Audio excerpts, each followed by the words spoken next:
Productizing services saved my business, helped me start thinking more like an entrepreneur and less like an employee. I'm going to tell you why here today. Productizing your services will force you to start to think more like an entrepreneur and less like an employee.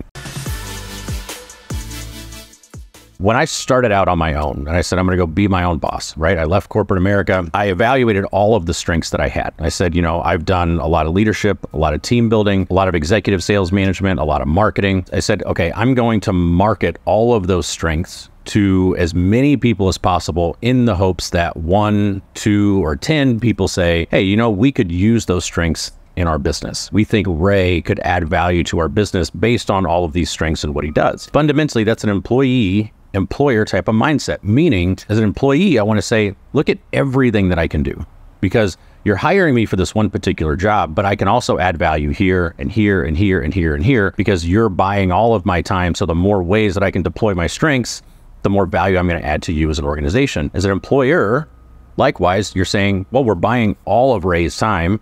So the more ways that we can use it, the more value he can add. So the more strengths that he can demonstrate to us, the more valuable of an asset he is to the business. That's great when you are selling all of your time to one person. And it is great when you are buying all of one person's time. Again, employee-employer mindset. As an entrepreneur, you start to think, what's a problem that I can solve for a specific audience? They don't think, look at all of my strengths and look at everything that I can do and let me figure out a way to market all of this to one unit. They say, let me find one specific problem, a really urgent, a really valuable problem.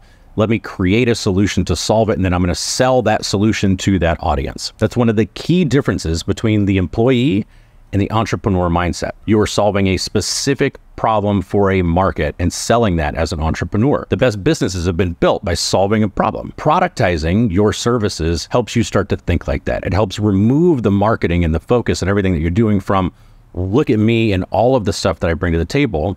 And you start thinking, what is the problem that I can find for a market that is willing to pay for it? And that's what productizing services does. When you are productizing your services, you're no longer selling all of your knowledge. You're creating a process, or you're creating a service or a solution to solve a specific problem. That forces you as a service provider, even if you're solo, even as a solopreneur, this is really valuable. Most certainly if you're trying to scale anything, but you say, all right, what is the underlying problem that I'm solving? What is the process that I can use to consistently solve that problem? And then how do I package this thing up and sell it? It makes everything in the business easier. And that is fundamentally one of the key differences between the employee mindset and the entrepreneur mindset. With the employee mindset, you're saying, look at everything that I can do, cast as wide a net as possible, show as much value in as many ways as possible. As an entrepreneur, you are saying, what is a specific problem that I can solve? How can I create a solution to consistently solve that problem for that audience?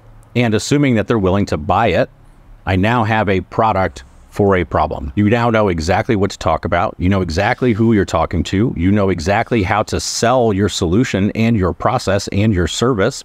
And you understand the value that they're getting as a result. It forces you to start thinking more like an entrepreneur and less like an employee. And that's going to help you create a better business, regardless of whether you want to create $400,000 or $500,000 a year as a solopreneur, or you want to build a $10 or $20 million business and scale it up. I hope this video on how to think more like an entrepreneur, less like an employee, and productizing services have been valuable to you.